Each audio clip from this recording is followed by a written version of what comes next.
Today's daf is daf Shabbat Sadichet. Today's shiur is dedicated in honor of Alana Rand from her family. We're going to start at the bottom. We're going to talk about Hotzah, which is our topic, and throwing items. But then we're going to move into what they did in the Mishkan and all this issue that we keep referring back to, the agalot, the wagons that they carried. And we're going to get into all sorts of calculations. How long, what did the beams look like? How long were they? How big were the wagons? What were the measurements? And all sorts of things about the reality based on a question we're going to get into. And for that, if you're listening today on the podcast, you might want to consider, if the shiur is now given also in video, you might want to consider the video because we're going to use this book, Melechet Mishkan. And in the book, I'm going to show you a lot of different pictures which can help you visualize what's going on. Also, the Koren has very good pictures. The Schottenstein has very good diagrams. They each have different types of diagrams. So if you have one of those, it'll also help organize the different sizes that we're going to talk about and what things look like. Visualizing it definitely will help. Starting from the bottom of Tzadi Zayin Amud Bet, Tanu Rabbanan. Hazorek mireshut harabim lereshut harabim u'reshut hayachid be'emtza. You throw an item, public domain to public domain with a private domain in the middle. We saw yesterday that if the private domain was covered, then when it went through the airspace, we view it as if it rested there, and you'll be obligated for passing from one domain to the other. This either disagrees with that, or this is in a case where there isn't a cover on the private domain. So if you move it arba amot, if it passes through 4 amot within the public domains, chayav.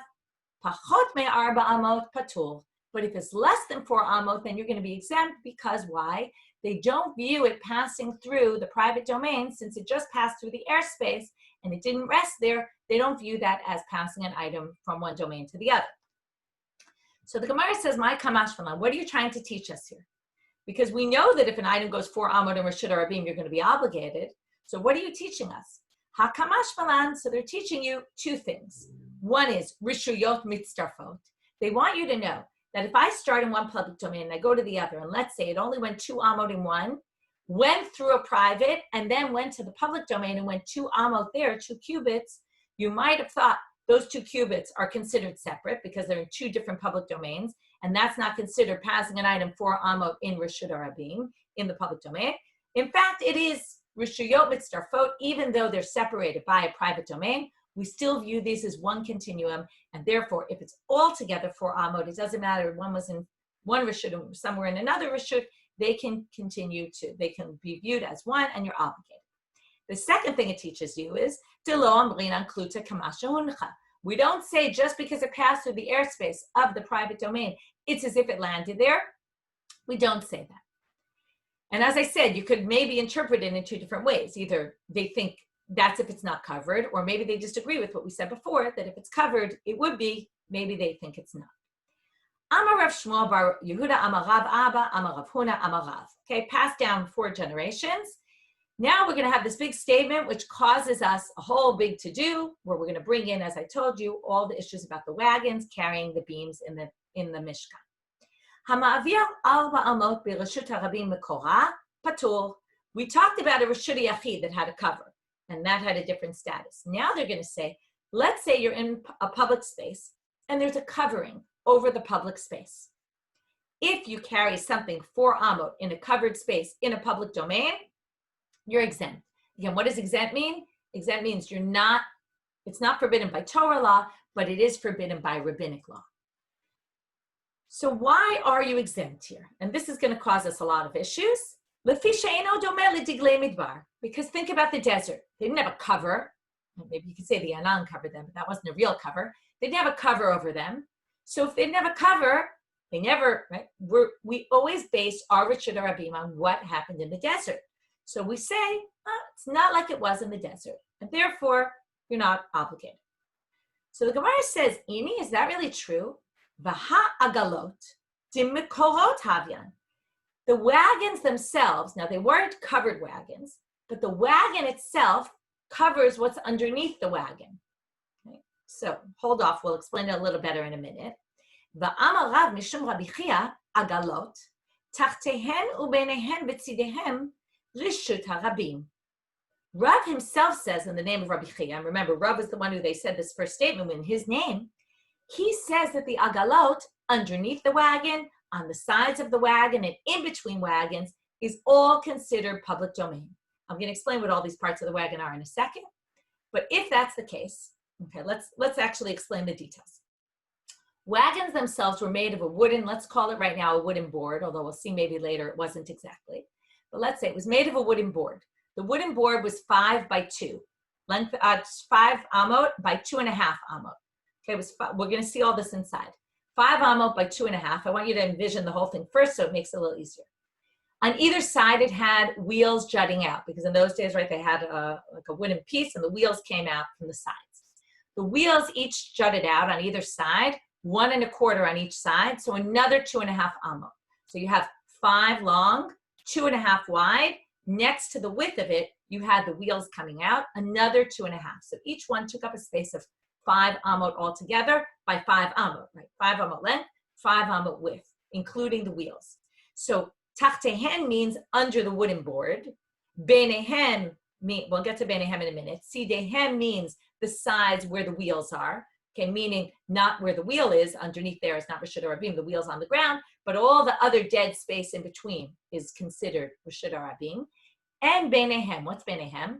Well, the formation, which they went, we're going to learn there were 4 wagons. We'll get to all this, how we know why in a minute.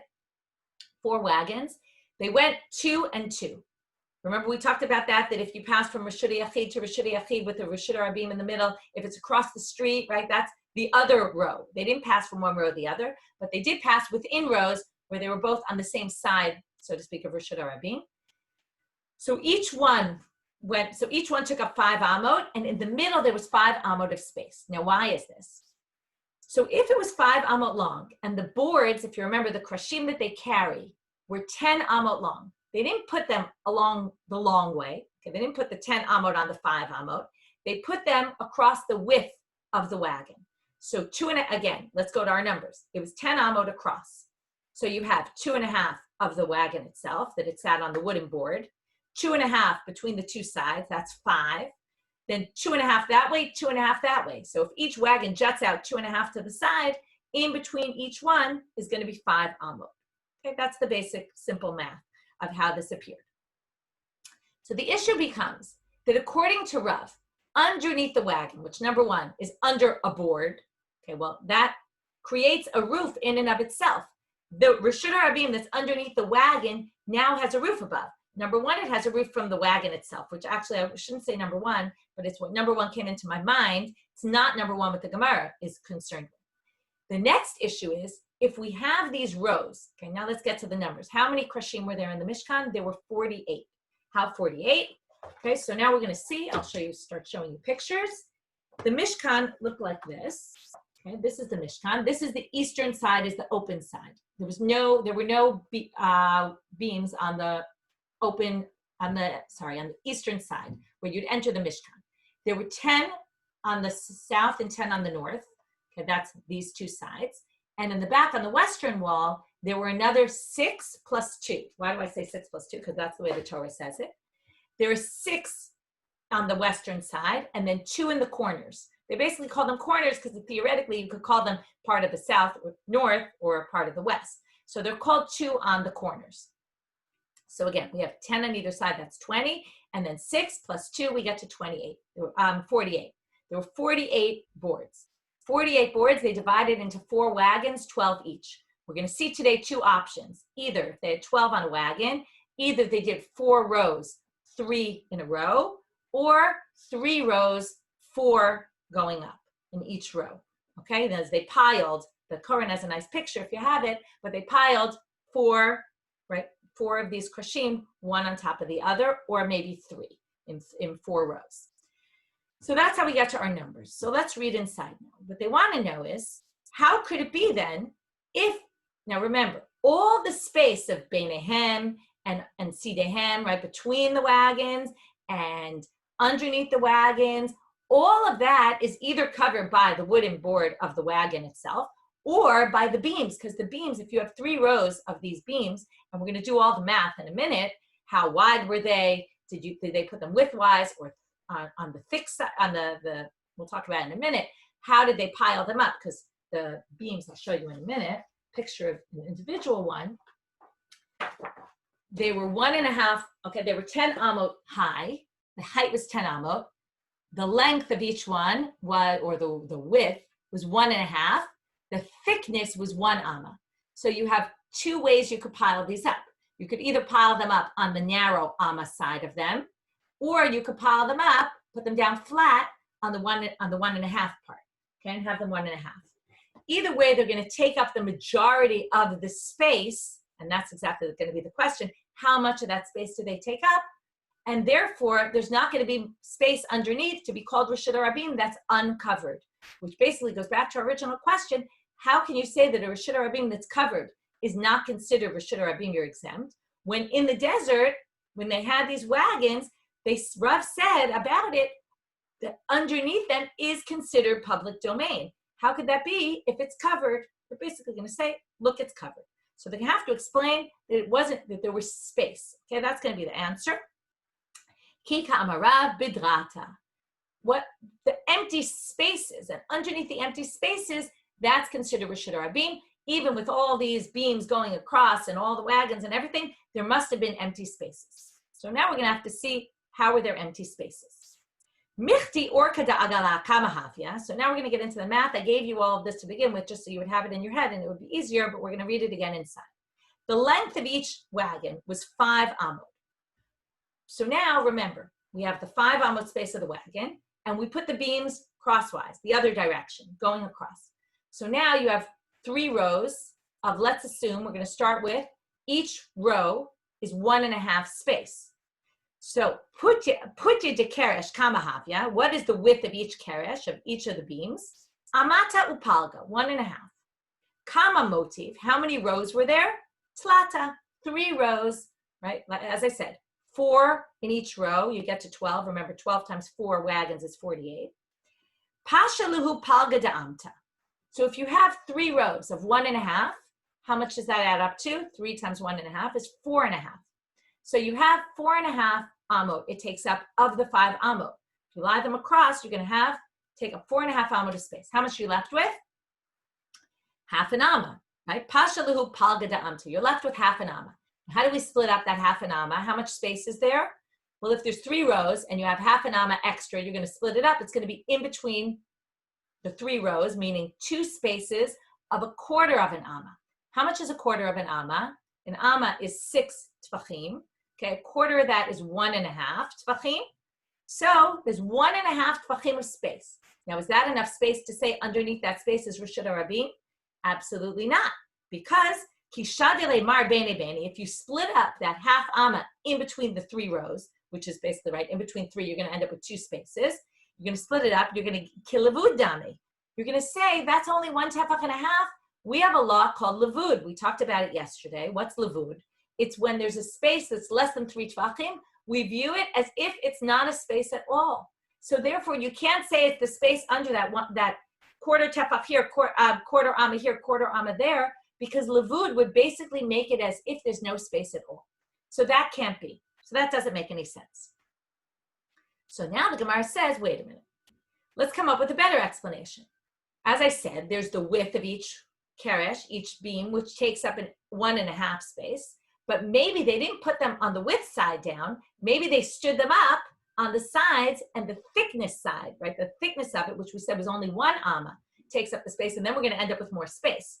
So how does that work? Mi savarit chashim aputayu havamanachlu. Putayu is the word that's going to come up a lot today. It means the width. How do we know they put them by the width?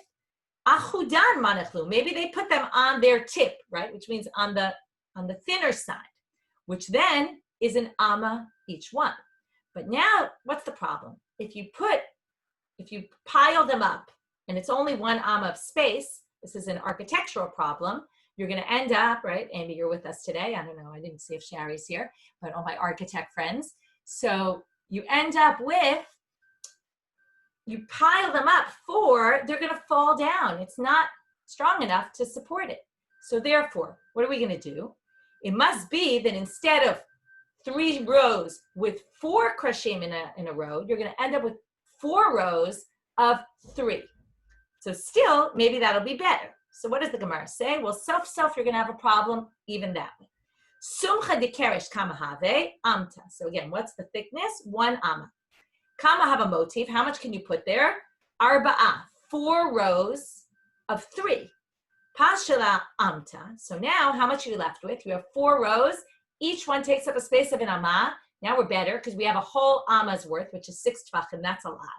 However, what's the problem? How are you going to set up the rows? The assumption is the rows are set up with space in between each. So again, if you're going to split up that space, if you split it up in between the 4 rows, 1 amma, you're going to end up with kilavud dami. Again, a problem of lavud. Why? You have 1 amma divided by 3, 6 tvachim, 6 hands breadths, divided by 3, you get to 2. 2 is again lavud. It's less than 3 tvachim. So even if you say that they put it on the narrower side and they pile them up like that, you're going to have to say it was more rows, and then you're going to end up with still not a lot of space in between. So you're going to end up with a lavud problem again. The Gemara now says, and we're going to get into another machloket, which is going to take us mostly through the daf, this whole machloket, between Rabbi Yehuda and Rabbi Nechemia about what these look like. Okay, if you look at my picture, and this is always the problem with the picture only shows one opinion.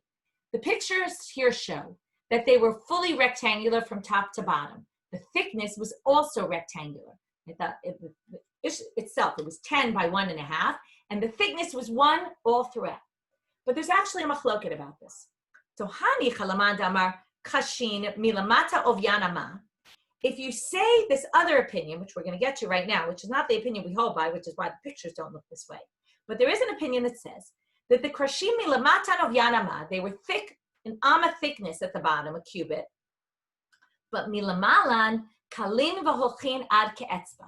But they were triangular in shape. When it came to the depth, the thickness, they were actually angled up. Imagine a slide, and it looked like a slide coming down. It was angled. It was at the top, it was only the thickness of a finger. That's very narrow. So at the bottom, it was an amma. At the top, it was a finger. So if you say that, now imagine you pile these up on their sides, and they all angle out to an etzbah at the end, and now you have these 4 piles. Well, where the pointy part is of each of these, at the top of them, you're going to end up with a lot of space, and there you won't have a law of lavud, and therefore we can explain it that way. So if you go by the opinion that it was slanted and they weren't totally rectangular in all directions, then it can make a lot of sense, and then there was space on these wagons, and that's what they were referring to. But ela lemanda amal kashem shalamatan of yanama kach milamalan of yanama. But if we go by what it says in the picture, and by the other opinion that says no, they were an amma of thickness all around, my ika lememar. How can we explain this? How could there possibly be space underneath the beams, right? Whether it's on the sides of the wagon, under the wagon, or on the sides, in between the wagons, all of this space is basically covered with beams, and wherever there's empty space, we have a din of lavud. It's such an insignificant space that basically the krashim are taking up all that space and there's nothing underneath. So what are we going to answer? Amar kahana be'at be'e. If you know modern Hebrew, atavim are clothespins. So at be'e means they were put together, kind of like stapled together, meaning that even though we have 4 rows, before we said they were spaced out, right? We had each space in between each row, and that's why we took that extra amma and we split it into 3, and we got to 2 tvachim, and we said that's lavud. But now we can say no. There were 2 rows and 2 rows with a big amma in the middle. Now, if you take that amma of space across all throughout, whether it's on the wagon, whether it's between the wagons, whether it's over the wheels of the wagons, you're going to end up with empty space of an amma. That's already twice the size of lavud. It's 6 tvachim. Then we don't have a problem lavud, and that's how we can explain how there was space. So we now come to the conclusion that they must have, in order to explain this, they must have had them not separated each row, but 2 rows and 2 rows. And again, this would assume that they stood them up on the thickness side and not on the width side of the 1.5, but they did it on the 1 amma. But now we have another problem, which is what I started with, which is what I said you would think of originally, which is hechi manach lehu. But what did we say? Not only in between the wagons and by the wheels of the wagons, but under the wagon itself. Now, isn't the wagon a wooden board, which basically creates a roof for underneath it? So how could you say underneath the wagon is Reshut HaRabim, according to what Rav said, that if it's covered, it's not a Reshut HaRabim? So now they say, where did they put these piles? Agaba de agala, on top of this wooden board. Agala gufa mikurehavya, and that creates a roof for underneath it. So Amar Shmuel b'yitedot. No, it's not the way we envision the wagon. The wagon must have been, I think about sometimes there's wooden beds that have basically pieces of wood. It's not a whole solid wooden board, but you could have pieces of wood going across. That's what their wagons look like. It wasn't one big solid piece of wood. There were pieces of wood going across. Obviously, they were separated from each other more than 3 tfachim. That created the base of the wagon, and therefore between the holes under the wagon, we're now minimizing how much space really was open, because there were still these wooden boards, but we basically have some space where there's no beam in the very center, and some space where under that there's also no wagon. And therefore, we'd have to say that's what they're referring to. Again, that's only a problem for the word, what is it? Tachtehen. Okay, there was agalot tachtehen ubenehem v'tzidehen. Benehem v'tzidehen, there's no wagon underneath. That's not the issue. But when we talk about tachtehen, we have to resolve it by saying they were just pieces of wood and not one solid piece. Now we're going to get more into the details of these two opinions, and we're going to see them inside. We're going to see what their source is, and then we're going to see how they viewed the covering. They were different, what we call nafkaminas. There's a difference whether you say in the way the Mishkan looked and the way the coverings of the Mishkan worked, depending on whether you say they were slanted or they weren't slanted. Okay, and this can have effects on how we read various verses in the Torah. So that's going to basically take us till the end of today's daf. Tanu Rabbanan.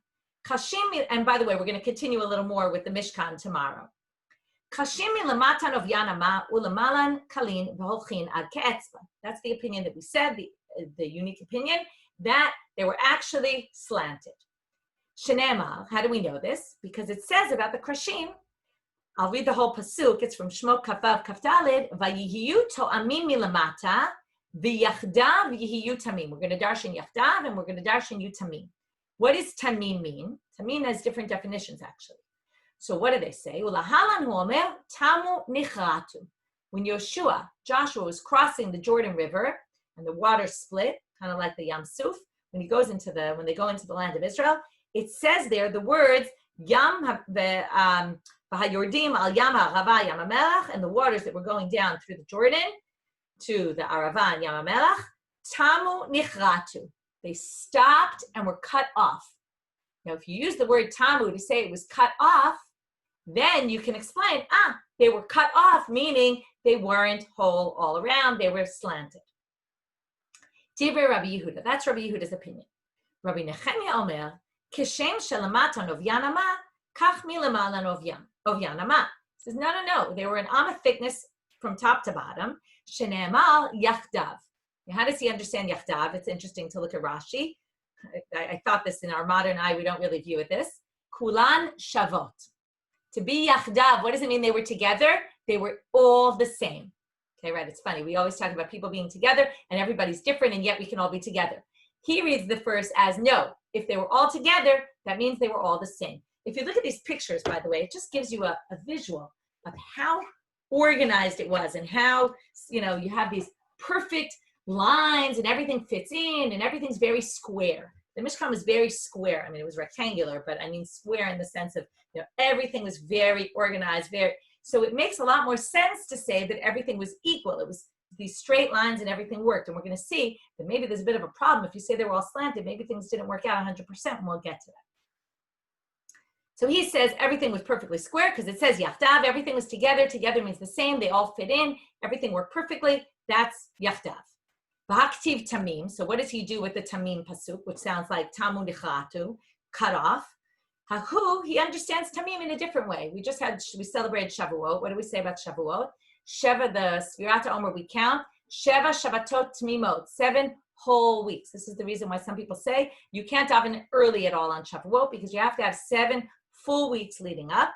So Ahu delete shlemim below letu dinisra.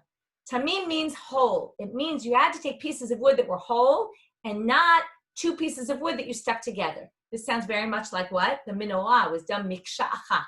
You couldn't take pieces of gold and meld them together. It had to be one piece of gold that you you designed into the shape of the menorah. So likewise here, they had to be whole beams and not ones that were put together. So each one understands the other's pasuk. The second one, Ida nami haktiv yachdav. What does he do with yachdav?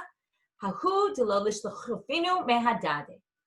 Yachdav means organized. It can be very organized if they're all slanted, as long as they all line up properly. Don't put one slanting in and one slanting out. That's what it means, yachdav. Yachdav means they all work together, right? And it all looks organized. So imagine it's like a slide, right, going upward. So slanted in. So everything slants inward, and therefore that's yachdav. As long as they're all slanted the same direction, if you start putting one the other way, it's going to look disorganized. That's what it means, yachdav. So now again, we're going to go through different verses and say these seem to work better for one than the other. If you say it was thickness of an amma all around, hainu dichtiv, that's what it says, uli yarketea mishkan yama, on the back side of the mishkan, okay, the far side, remember, you entered in always mizrach, east. You go in, the marav is the back side. So on the back side, ta'aseh shisha krashim, like I said, you put 6 beams there, it's really 8, but then it says in the verse, ushnei krashim ta'aseh lemekutzaot, 2 for the corners. The main thing that comes into my mind is a puzzle. When you do a puzzle, the corner pieces are always different than the frame, the regular frame pieces. So now, if you say they were all the same thickness all around, then it makes a lot of sense. The width of those filled in for the extra space, for the thickness of the other side. So you needed these mekutzaot to basically fill in. You're going to end up with, since the thickness you needed these special pieces to fill in the missing space there, because the thickness of the side ones was different than right? There was 1.5 by 1 thickness. So you needed these pieces to be able to fill in that space.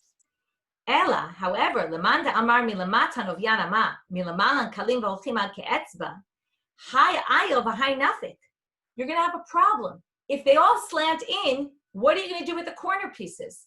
You're not going to be able to, they're going to go in one way, but they're going to jut out in the other direction because they're slanted in one direction. So what are you going to do with the other side? It's not going to fit. It's not going to be flush on both sides. It'll only be flush on one side, and you'll end up having it jut out in the other direction. So what does he answer? Very simply,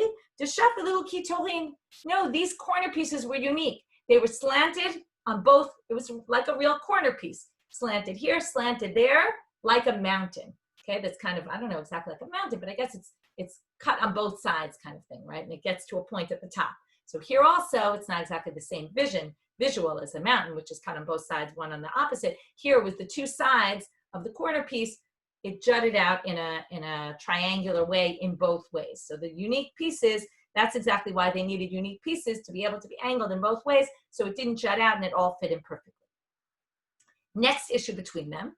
First, we're going to say, Habariach hatichon betocha krashim, Tana b'nes hayaomed. This seems to be a little disconnected, but since we're talking about the krashim, I'll give you some more information about these beams. And again, if you can look at the pictures, it's definitely more helpful. So this is what the krashim look like. They had a hole near the top and a hole near the bottom. If you see, there's a piece jutting out from the top and the bottom of them, and there was a hole in the next door piece, and they basically fit in. It's like building blocks. So they fit in one to the other. And in the middle, you can just see from here, there's a hole going through the middle. And they put a beam that went all through all the holes in the middle of, we're talking about in the height of the carriage, toward the top and the bottom, there were these things that jutted out of the piece and fit into the other. And in the center of the height of the beam, there was a hole. And in that hole, they put a bariach. It's like a, I forget the word, but like a lock, right? The way a lock goes, a bariach is a lock. So they put a piece of metal that went through, pegs, I guess, but a very long peg. We're going to see in a minute how long. So they put this through all of them. Now they say in the Braita that the bariach hatichon betocha krashim. Notice something strange about this. How many brichim would you assume you needed? How many pegs or bolts would you need here? 3. One for the north side, one for the south side, and one for the west side. But it says it in singular. Habariach hatichon. Tichon means the center one. Tana b'nes haya omed. They say it was a miraculous thing that this bariach was able to turn corners. Okay, even though it was a piece of metal, It was miraculous, and it was one piece that went through all of them. Okay, this is one opinion. Not everybody agrees with it, but that's an opinion. Be'et hamishkan ta'aseh, I'm really not sure why they brought this here, but now we're moving back to our topic. Be'et hamishkan ta'aseh eser yiriot. Now we're talking, the Mishkan here doesn't mean the Mishkan. The Mishkan is the whole thing. Okay, now we're going to get into more measurements. The Mishkan was 30 amma by 10 amma wide. 30 amma long, 10 amma wide. It had covers on it. Remember we talked about the orot tachash. We had what the tachash is, what kind of animal. So it had all these covers, and today I'll show you pictures of them. It had covers that covered the Mishkan. And we're going to see that they only covered the Mishkan. Here's a picture of the three of them. You can see, this is the bottom one. Then there's one above it, and a third, that's the tachash. We're not going to talk about the tachash today. That was all the colors. Okay, we're going to talk about the first one, which was made of tolat shani, tchelet argaman, the tolat shani. It was made with the tchelet color, right, this bluish color, the argaman, the royal purple color, and the scarlet. And it was done what we call shesh moshzar, which is all of the strands were made of 6 strands put together.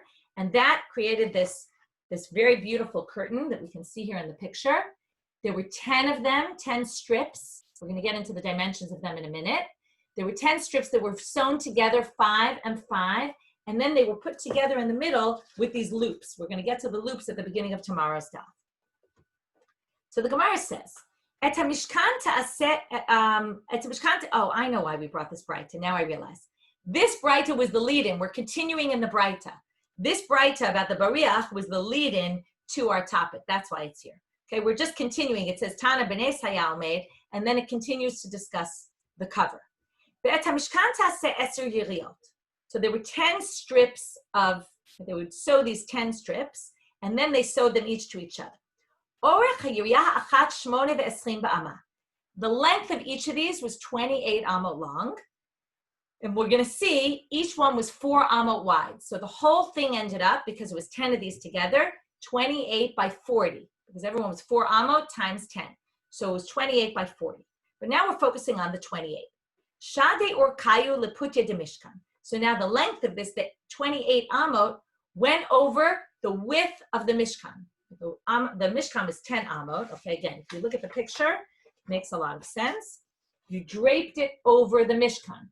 So the length of it is this part, and it goes over the width, over the 10 amma of the Mishkan. So now if you look at the picture, you see it's draping down, but it doesn't get to the floor. So that's what we're going to get to today. How low down did it get?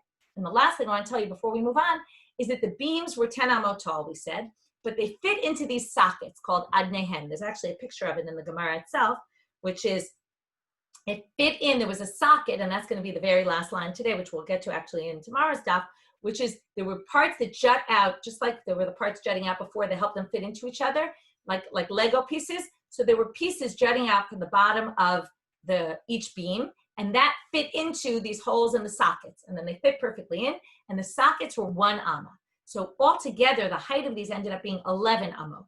So if you put over this Mishkan cover, so the Mishkan was 28 amot. So Shadi or Kyle Leputya de Mishkan, throw the length of them. They went lengthwise over the width of the Mishkan. Kamahavyan, Esrim Bitimne Dal Eser Leigla. So it was 28. Take away 10. 10 covered the ceiling of the Mishkan. Pasha Lehu Tesha Lahagisa Vatesha Lahagisa. 28 minus 10 is 18. Split that in 2 because you put it right like a tablecloth. You always put it evenly on either side. So they made sure 9 was draping down on this side, 9 on that side. Now, the Rabbi Yehuda, how much did it cover? It only covered 9 amot down. Now we said the height is 10 amot or 11 amot. But if, now here comes the math, if it's angled at the top there's really nothing, then it drapes right down, you're going to lose an amma as it drapes down. So basically they say, according to Rabbi Yehuda, Migalya amma da'adanim, it's actually going to cover, those 9 amot will cover, since you're missing an amma of thickness, at the top one, it's going to basically be able to cover to the bottom of the krashim. And the only thing revealed at the bottom is the socket. The Rabbi Nechemia, who says that the thickness was the whole thickness, and then it juts out an amma, then Megalia amma de krashim, then you're going to end up with 1 amma of keresh and 1 amma of, right, 1 of the beam and 1 of the socket. So you're going to have 2 amma exposed at the bottom. So that's enough, what we call a nafkamina, a practical difference in terms of what the Mishkan looked like. That's why these books are really amazing, because they make things visual, but they're problematic, because if you go by the book, you only see one image. And what we see here is there's two opinions about how far down it went. Did it cover everything except did it cover the whole beam, not the socket, or did it not even come to cover the whole beam? That's the first difference between them. Now we want to look. So we looked at the 28 part, but we said it was 28 by 40. How far did it go in length? We said the Mishkan was 30 in length. So obviously 40, where's it going? All that extra. So again, what's going to happen to it? As I said, on the side, you can see here, on the eastern side, it didn't cover the eastern side. This is actually just a cloth covering, like almost like an Aron Kodesh cover, okay, for the eastern side. But the big cloth, the big cover that went over it didn't cover the eastern side. So how do we deal with it the other direction? So Shade Pumayu, the 40 width, Orka de Mishkan, put that over the length of the Mishkan. Kamahavyan, Arba'im, so it was 40. Dal Taltin Le'igra, take off the 30 of the length of the Mishkan. Pashalu Asara. So now you're left with 10. So again, how far is 10 going to cover your 11 amot of height? So, Rabbi Yehuda, again, according to Rabbi Yehuda, that the whole thing was angled, you're going to lose an amma there, which means Mechasya amma da adanim, it even covered, it went right all the way to the floor on the western side. Rabbi Nechemia, Megalia amma da adanim. It's only going to cover your beams, according to Rabbi Nechemia, because you have that amma of space of the beam coming out, and therefore you're going to end up with the amma of the adanim, the socket is going to be revealed, but it's not going to reach the floor. Next difference. Now we're going to move to the next cover. The next cover was made of goat hairs. We also saw this before. Okay, here's a picture of it. This was a little bit different because it's 11 yiriot according to the Torah. So there's 6 and 5 sewn together. Okay, again, you sewed each of them together, and then you had these loops which connected the big pieces. You had 2 big pieces. One was 6 yiriot, 6 curtains sewn together, and one was 5. So it was obviously, we're going to see also it was longer than the other. So the Gemara says, V'asita yiriot izim la'oha. We're now about 10 lines from the bottom. This was the cover that went directly on top of the Mishkan cover. These were 30 in length as opposed to 28. So each strip was 30 in length, and again, 4 in width, but now instead of being 10, it's 11. So it's 30 by 44. So it's longer on both ends. Both the width is longer and the length is longer. Shade or kayu leputya de mishkan. So now the question is, how much is this going to cover? Whereas the first cover left some parts exposed. Shade or kayu leputya de mishkan. So we're going to put the length of it, the 30, over the width of the mishkan, over the 10. Kamehavyan taltin dal taltin. So you start with 30. Dal eser leigra. Take away 10 for the roof. Pasha lihu eser lahagisa ve'eser lahagisa. Since it's 30, 10 for the roof, 10 for either side. So how far does this 10 cover? Again, Rabbi Yehuda, you're getting the hang of it. Mechasya amma da adanim. According to Rabbi Yehuda, that will cover everything, because even though it's 11 amma, again, it was narrow at the top, so when it comes down on an angle, the 10 is enough to cover everything. Rabbi Nechemia megalia amma da adanim. According to Rabbi Nechemia, you're left with the one socket is still going to be revealed. Tanya namihachi. Here's a brighta to prove that they actually really have a machloket about this.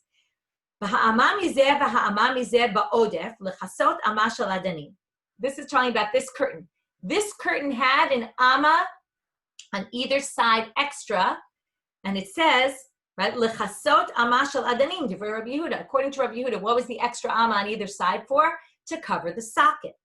To Rabbi Nechemia Omer, lechasot amma shel krashim. It was to cover, right, whatever it is, either which way you look at it, it's going to cover something that wasn't covered in the previous covering, in the Mishkan covering. So either it's going to cover the socket, or it's going to cover the part of the beam that was uncovered, the very bottom part of the beam that was uncovered by the Mishkan will now be covered by this covering.